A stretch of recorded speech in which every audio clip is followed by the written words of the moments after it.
21. Filipenses capítulo 3, versículos do 12 ao 21. Assim que você encontrar o texto sagrado, eu te convido a se colocar de pé para juntos fazermos a leitura bíblica. Filipenses capítulo 3, versículos do 12 ao 21. Diz assim a palavra do Senhor: não que eu já tenha obtido tudo isso ou tenha sido aperfeiçoado, mas prossigo para alcançá-lo, pois para isso também fui alcançado por Cristo Jesus. Irmãos, não penso que eu mesmo já o tenha alcançado, mas uma coisa faço, esquecendo-me das coisas que ficaram para trás e avançando para as que estão adiante, prossigo para o alvo, a fim de ganhar o prêmio do chamado celestial de Deus em Cristo Jesus. Todos nós que alcançamos a maturidade devemos ver as coisas dessa forma. E, se em algum aspecto vocês pensam de modo diferente, isso também Deus lhes esclarecerá. Tão somente vivamos de acordo com o que já alcançamos. Irmãos, sigam unidos o meu exemplo e observem os que vivem de acordo com o padrão que lhes apresentamos. Pois, como já lhes disse repetidas vezes, e agora repito com lágrimas, há muitos que vivem como inimigos da cruz de Cristo. O destino deles é a perdição, o seu Deus é o estômago, e eles têm orgulho do que é vergonhoso. Só pensam nas coisas terrenas. A nossa cidadania, porém, está nos céus, de onde esperamos ansiosamente o Salvador, o Senhor Jesus Cristo. Pelo poder que o capacita a colocar todas as coisas debaixo do seu domínio, Ele transformará os nossos corpos humilhados, tornando-os semelhantes ao seu corpo glorioso. Até aqui, e que o bom Deus nos abençoe com a sua palavra. Podem se assentar. Nessa longa estrada da vida, vou correndo, não posso parar. Parte 2. Milionário José Rico, uma dupla sertaneja, certa vez gravou uma música do compositor José Alves dos Santos, que tem como título Estrada da Vida. E as duas primeiras estrofes dessa música vão dizer o seguinte: nessa longa estrada da vida, vou correndo e não posso parar, na esperança de ser campeão, alcançando o primeiro lugar. Na esperança de ser campeão, alcançando o primeiro lugar. A segunda estrofe, ela vai dizer assim: mas o tempo cercou minha estrada, e o cansaço me dominou. Minhas vistas se escureceram, e o final da corrida chegou. O cenário aqui é de uma pessoa que decide participar de uma competição de corrida, e na mente desse indivíduo tinha o seguinte: chegar na linha final. E não só chegar na linha final, como também ser campeão. Mas algo aconteceu no percurso que acabou levando essa pessoa a um cansaço extremo, acabou prejudicando a visão dessa pessoa, como também acabou fazendo com que essa corrida chegasse ao final antes de terminar. Será que é isso que Paulo está querendo nos ensinar aqui?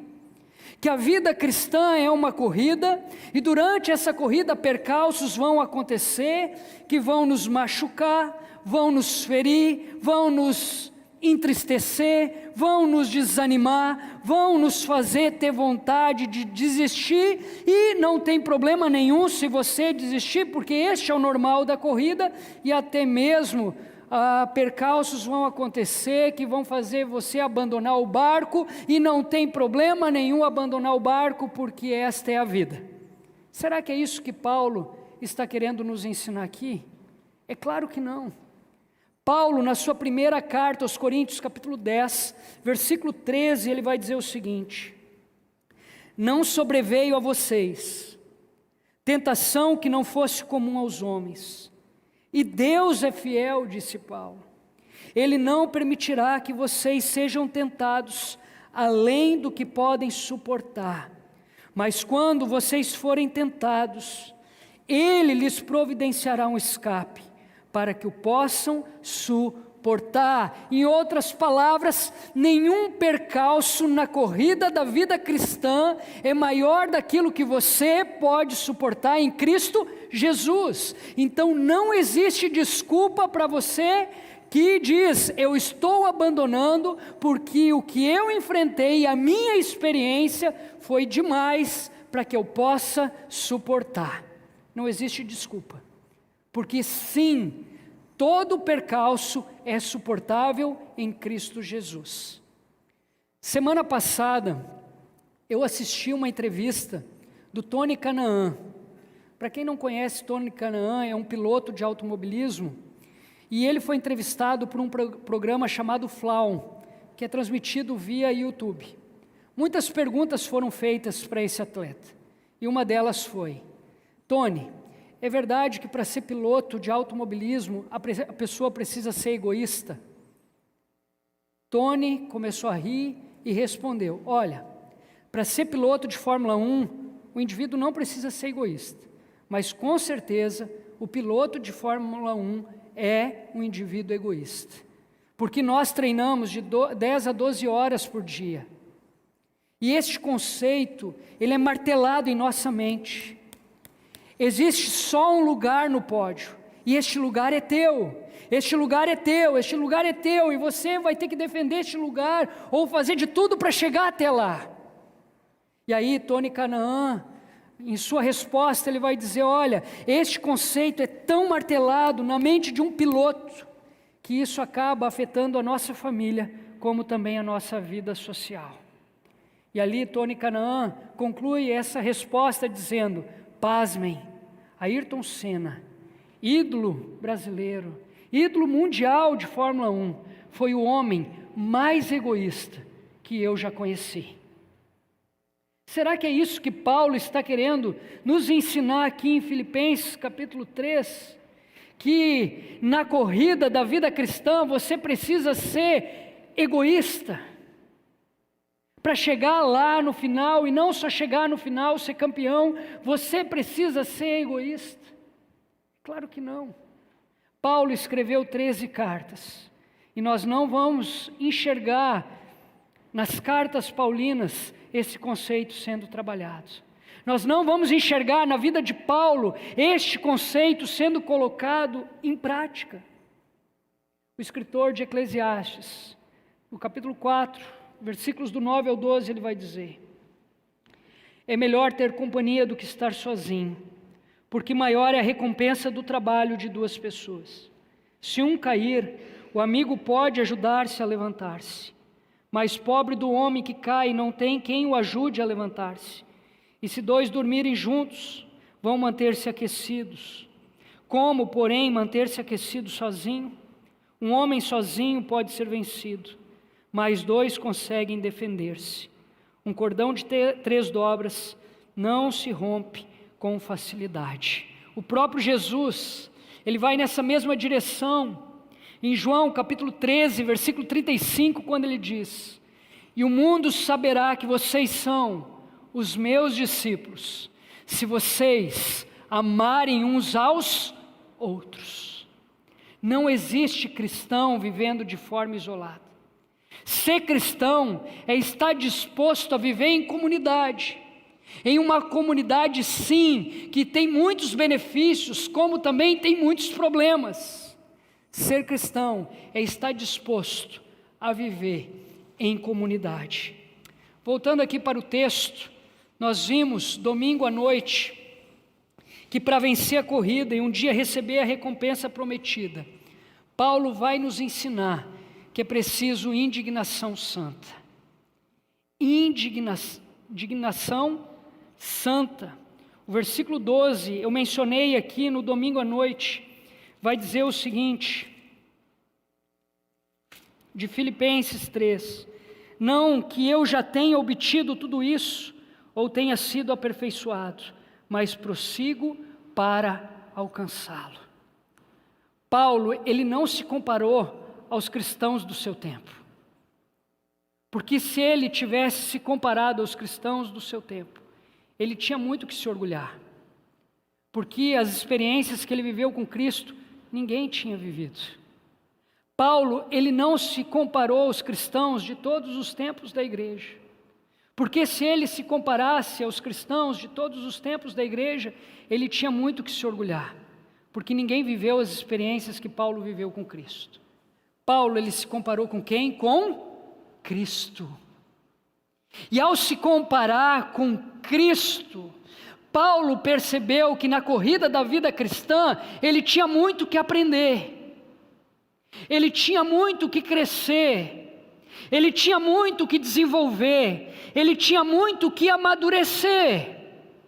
Irmãos, Paulo, ele estava satisfeito sim com Cristo, ele não estava satisfeito com a sua vida cristã. E como ele chegou a essa conclusão? Não se comparando aos outros cristãos, mas se comparando com Cristo. Se você se comparar aos outros cristãos, você corre o sério risco de cair na zona de conforto. Mas se você se comparar a Cristo, você vai entender que independentemente do seu tempo de conversão, seu tempo de igreja, você ainda tem muito que crescer, muito que amadurecer, muito que desenvolver. Para vencer essa corrida e receber a recompensa, nós vimos também que é preciso foco. No versículo 13, Paulo vai dizer: uma coisa faço. Uma coisa faço. Paulo, ele focou em conhecer a Cristo e fazê-lo conhecido. Paulo não perdeu tempo com outra coisa. Essa semana, conversando com o irmão aqui da igreja, nós falamos sobre o seguinte tema: será que Deus não é injusto quando Ele permite que pessoas que nunca ouviram o Evangelho vão para o inferno? E eu comecei a pensar sobre isso. E ali então eu formulei essa pergunta: será que Deus é injusto ou a igreja está focada em coisas que não é a sua missão? Está perdendo tempo com coisas que não é a sua missão? Você já parou para pensar? Se uma pessoa morrer sem Cristo, ela vai para o inferno? Mesmo que ela nunca tenha escutado o nome de Jesus? Será que Deus está sendo injusto em condenar essa pessoa? Ou será que a igreja está falhando em não mandar missionários até lá? Será que a igreja não está ocupada demais com outras coisas, está esquecendo da sua missão principal, que é de alcançar pessoas para Cristo? Foco. Para vencer a corrida e um dia receber a recompensa. Eu falei também sobre direção, esquecendo das coisas que ficaram para trás. Existem pessoas que são escravas do passado. Existem pessoas que são escravas do seu próprio coração. Jeremias 17 vai dizer que o coração do homem é incurável. O coração do homem é obstinado. Existem pessoas que são escravas de outros, dependentes de outros. Existem pessoas que são escravas de uma instituição, e Paulo, ele vai dizer aqui em Filipenses: eu, Paulo, sou escravo de Cristo, é Cristo que dirige os meus passos. Para vencer a corrida e receber a recompensa final, é preciso determinação. Paulo vai dizer: prossigo para o alvo, e a palavra prossigo aqui no seu original tem o significado de esforço extremo. William Hendricks, ele vai dizer que se as pessoas, ou melhor, os cristãos, se esforçassem tanto como se esforçam em outros assuntos, em levar o reino de Deus avante, com certeza nós teríamos um cenário diferente do cenário que nós estamos acostumados. E eu concluí dizendo que para vencer a corrida e um dia receber a recompensa, é preciso disciplina. Não basta correr com disposição e vencer a corrida, é preciso obedecer às regras. Um corredor na época de Paulo, quando ele burlava uma regra, ele era desclassificado. Ele não perdia a sua cidadania, mas ele perdia o privilégio de participar da corrida e no final receber um prêmio. O cristão que burla regras, ele não perde a sua cidadania, porque uma vez salvo, sempre salvo, mas ele perde o privilégio de correr a corrida da vida cristã e no final receber o prêmio. E entrando aqui na perícope do versículo 17 ao versículo 19, eu aprendo que o verdadeiro corredor é aquele que coloca em prática aquilo que a teoria o ensinou. O verdadeiro corredor é aquele que coloca em prática aquilo que a teoria o ensinou. Este é o primeiro ponto dessa mensagem. Olha só o que diz o versículo 17, confere aí na sua Bíblia. Irmãos, sigam unidos o meu exemplo e observem os que vivem de acordo com o padrão que lhes apresentamos. O comentarista, ao olhar esse versículo, ele vai dizer o seguinte: o apóstolo Paulo era um paradigma para os crentes, tanto na questão da doutrina quanto na questão da ética. Ele era modelo tanto na teologia quanto na vida. Seu ensino e seu caráter eram aprovados. Sua vida confirmava a sua doutrina e sua doutrina norteava a sua vida.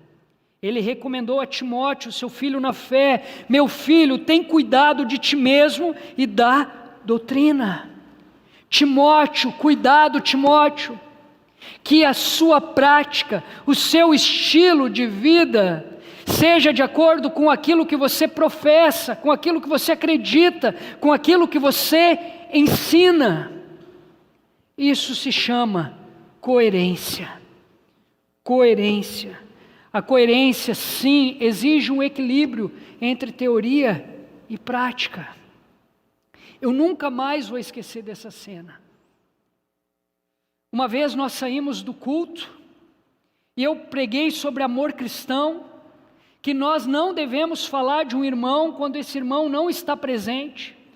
Entrei no carro e comecei a falar mal de uma pessoa para Joyce. A Maria Antônia tinha 3 anos de idade. E ali ela gritou e disse: só um pouquinho, está errado. Você está falando mal de uma pessoa, sendo que ela não está presente. Isso se chama coerência. Há 2 anos atrás, eu comecei a correr. E a primeira coisa que eu fiz foi procurar um treinador. Falei sobre isso domingo passado à noite. Chegando lá, eu disse: olha, eu preciso de um plano de treino. Aquele homem olhou para mim e fez a seguinte pergunta: qual o propósito de você entrar na corrida? Eu disse: não sei, eu quero correr. Ele disse: qual o propósito? Porque se você quer correr apenas para a saúde, o tipo de treino é um. Se você quer correr a nível amador, o tipo de treino é outro. Se você quer correr um amador mais avançado, o tipo de treino é outro. Se você deseja correr a nível profissional, o tipo de treino é outro. Então, qual o propósito? Eu disse: olha, eu não tenho condições aqui de exigir nada. Em primeiro momento é só saúde. Então tá, vou preparar um treino para você. Ele preparou o treino para mim, e no dia então que nós começamos o primeiro treino, ele falou sobre a importância do aquecimento antes da corrida. Depois ele falou sobre a importância de obedecer às regras do plano de treino. E depois ele falou sobre o alongamento no final da corrida. No primeiro treino ele aqueceu, depois ele seguiu certinho a planilha comigo e no final ele alongou. No segundo treino, ele chegou atrasado, nós fomos direto para o plano de treino. E no final ele se despediu de mim, recebeu o dinheiro, já estava indo embora e eu fiz a seguinte pergunta: e o aquecimento e o alongamento? Ele olhou para mim e respondeu: na casa de ferreiro, espeto de pau. Sabe o que eu entendi ali? Que ele conhecia bem a teoria, mas ele não vivenciava aquilo. Tanto é que ele esqueceu do aquecimento e do alongamento. Falta de coerência. O verdadeiro corredor é aquele que coloca em prática aquilo que a teoria o ensinou. E o Evangelho se resume a 2 mandamentos. Que 2 mandamentos são esses? amar Deus acima de todas as coisas e o próximo como a ti mesmo. Se a Bíblia diz que você deve amar Deus acima de todas as coisas, você deve amar Deus acima de todas as coisas. Ponto. E amar Deus acima de todas as coisas é amar Deus acima de todas as coisas. Se a Bíblia diz que você deve amar o seu próximo como a você mesmo, você deve amar o seu próximo como a você mesmo. E amar o próximo é independentemente de quem seja. A teoria manda amar. Na prática nós devemos amar.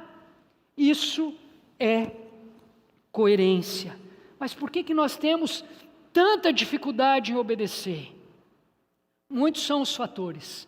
Mas Paulo vai destacar aqui, nessa perícope, uma questão de propósito. Muitas pessoas entregam suas vidas para Cristo a fim de receber a salvação eterna, mas não querem se submeter ao senhorio de Cristo.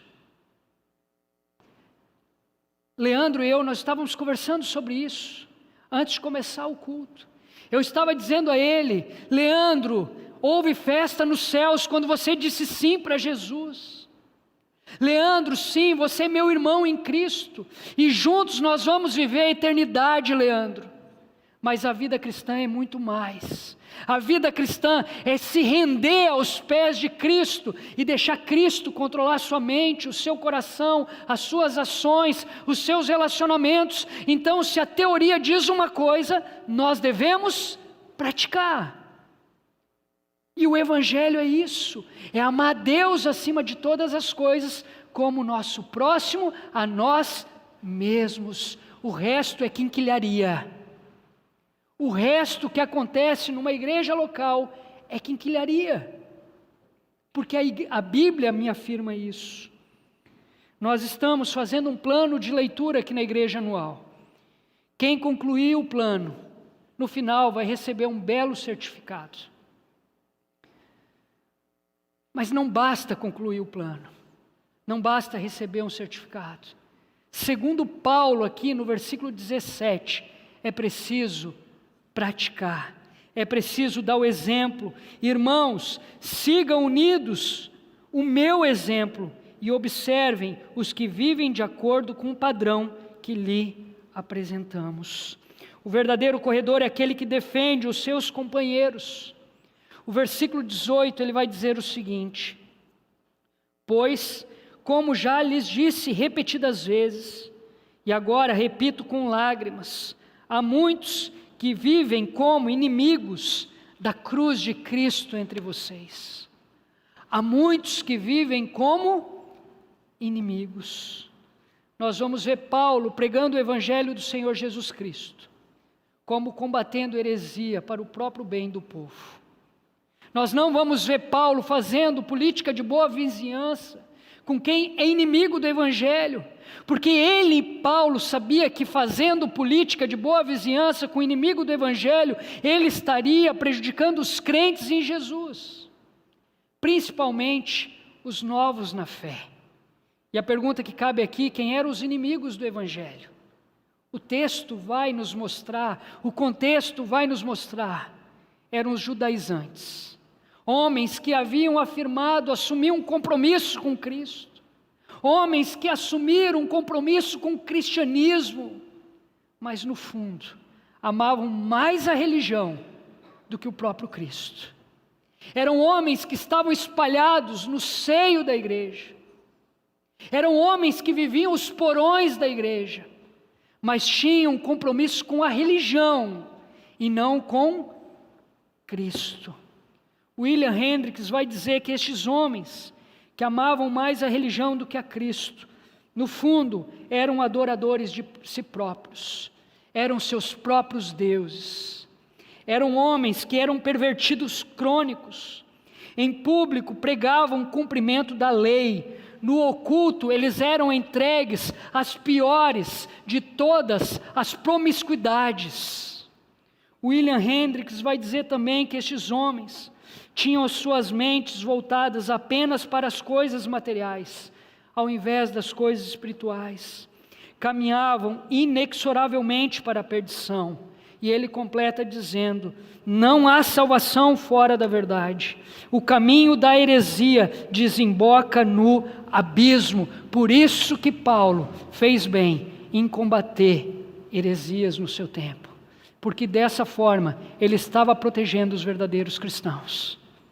Dessa forma ele estava protegendo os seus irmãos na fé. Na corrida da vida cristã, Paulo não se preocupou em apenas chegar na linha final, não se preocupou em apenas ganhar o prêmio. Ele se preocupou também com os demais. Ele se preocupou com seus irmãos em Cristo. Ele se preocupou em defender os seus irmãos em Cristo Jesus. De que forma? Pregando o Evangelho e combatendo heresias. Pregando o Evangelho, combatendo heresias. Pregando o Evangelho, combatendo heresias. Como nós defendemos uns aos outros? Pregando o Evangelho e combatendo heresias. Dessa forma nós protegemos uns aos outros. Dessa forma nós garantimos que todos aqui que amam a Jesus vão chegar lá na linha final, e não só isso, todos nós vamos receber o prêmio. O verdadeiro corredor é aquele que coloca em prática aquilo que a teoria ensinou. Em segundo lugar, defende os seus companheiros. Conta-se que certa vez 2 gaúchos foram até o Pantanal para caçar. Chegando lá, o gaúcho A olha para o gaúcho B e diz: tchê, se aparecer uma onça aqui, pular uma onça na tua frente, o que você vai fazer? E o gaúcho B, na hora responde: vou botar um cartucho na minha espingarda e vou dar um tiro na cara da onça. O gaúcho A para, pensa e faz uma segunda pergunta: mas tchê, e se o tiro sair pela culatra? E se tu for ruim de tiro e errar ali o alvo, o que você faz, sendo que você só tem uma bala? O gaúcho B olha e responde: mas tchê, eu viro aqui a minha espingarda e bato com o cabo na cabeça da onça até matar a onça. E ali o gaúcho A faz uma terceira pergunta: mas tchê, se na primeira botada o cabo quebrar e a onça não morrer, o que você faz? O gaúcho B olha para uma árvore e diz: rapaz, eu me grudo nessa árvore, eu escalo essa árvore, vou até o topo. O gaúcho A dá uma risada e diz: mas tchê, a onça ela é hábil em subir em árvore, ela vai te pegar, ela vai te matar. E aí o gaúcho B, cansado com as perguntas, responde: mas vem cá, meu amigo, tu é meu amigo ou amigo da onça? Tu está aqui para me defender ou defender a causa da onça?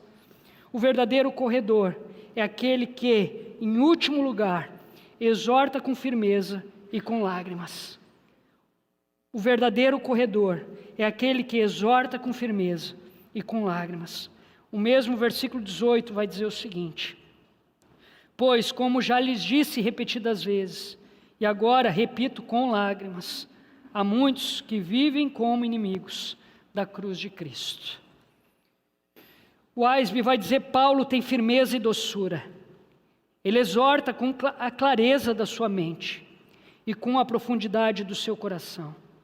Ele tem argumentos irresistíveis que emanam de sua cabeça e convencimento pelas lágrimas grossas que rolam da sua face. Paulo não é um apologeta ferino e frio, mas argumenta com irresistível clareza e com a eloquência das lágrimas. Paulo chora sobre aqueles a quem ele ensinou e sobre aqueles a quem repreendeu. Em Paulo havia uma sincera união de verdade e amor. Ele advertiu sobre o erro e chorou sobre aqueles que permaneceram nele. Um corredor, ele precisa desenvolver várias habilidades, e uma delas é aprender a suportar a dor. Aliás, todo atleta precisa desenvolver esta habilidade de suportar a dor, porque a dor é rotineira na vida de um atleta. Assim também acontece na vida cristã. A dor é rotineira na vida daquele que está correndo a vida cristã. Mas ao contrário da primeira corrida, o cristão não foi chamado apenas para sofrer as suas dores, suportar as suas dores. O cristão também foi chamado para suportar as dores da igreja de Cristo. O cristão, ele foi chamado, ele foi criado para suportar as dores do corpo de Cristo. O cristão, ele foi chamado para suportar as dores do seu próximo. Filipenses é conhecida como a carta da alegria. E aqui nós vamos ver Paulo chorando. Chorando e chorando muito. Porque Paulo, ele estava sofrendo as dores da igreja de Jesus. Paulo, ele estava sofrendo as dores do corpo de Cristo. Paulo sofreu as dores da igreja e como ele reagiu? Ensinando, repreendendo, corrigindo, instruindo os crentes com base na palavra. Porque Paulo sabia que somente a palavra poderia trazer vida àquele ambiente de morte. Paulo sabia que somente a palavra poderia trazer descanso àquele ambiente de agonia. Ele sabia que somente a palavra poderia trazer paz àquele ambiente de guerra. Somente a palavra poderia trazer liberdade àquele ambiente de escravidão.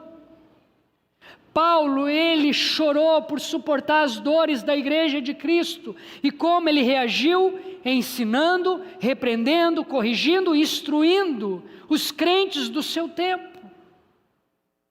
Como nós devemos reagir às dores da igreja de Cristo? Ensinando uns aos outros, repreendendo uns aos outros, corrigindo uns aos outros, instruindo uns aos outros, com base na palavra. Isso se chama amor. Isso se chama amor. O pai que ama de verdade não deixa o seu filho ir para o precipício, sem antes ensiná-lo, repreendê-lo, corrigi-lo, instruí-lo. Isso se chama amor. Como reagimos às dores da igreja de Cristo? Que tipo de corrida você tem corrido? Que tipo de dores você tem sentido? Você tem sentido a dor de um piloto de Fórmula 1 que está sofrendo para chegar no pódio e ser campeão sozinho? Ou você tem sofrido as dores da igreja de Cristo? Onde o pódio não é apenas para você, mas é para todos aqueles que amam a Jesus. Que tipo de dores você tem sentido?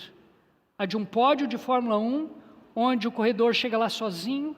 Ou você tem sentido as dores da igreja de Cristo, onde o pódio tem lugar para muitos? Eu quero concluir essa mensagem dizendo: nessa longa estrada da vida, vou correndo e não posso parar. Não pare de praticar o que a Bíblia ordena. Se a Bíblia manda amar a Deus acima de todas as coisas, o que te resta não é outra alternativa a não ser amar a Deus acima de todas as coisas. Se a Bíblia manda você amar o seu próximo como a ti mesmo, o que te resta é amar o teu próximo como a ti mesmo. Não pare de defender os seus irmãos em Cristo. Você é amigo da onça ou você é amigo do seu irmão em Cristo? Não pare de chorar pela igreja de Jesus. Não pare de chorar pelo corpo de Cristo.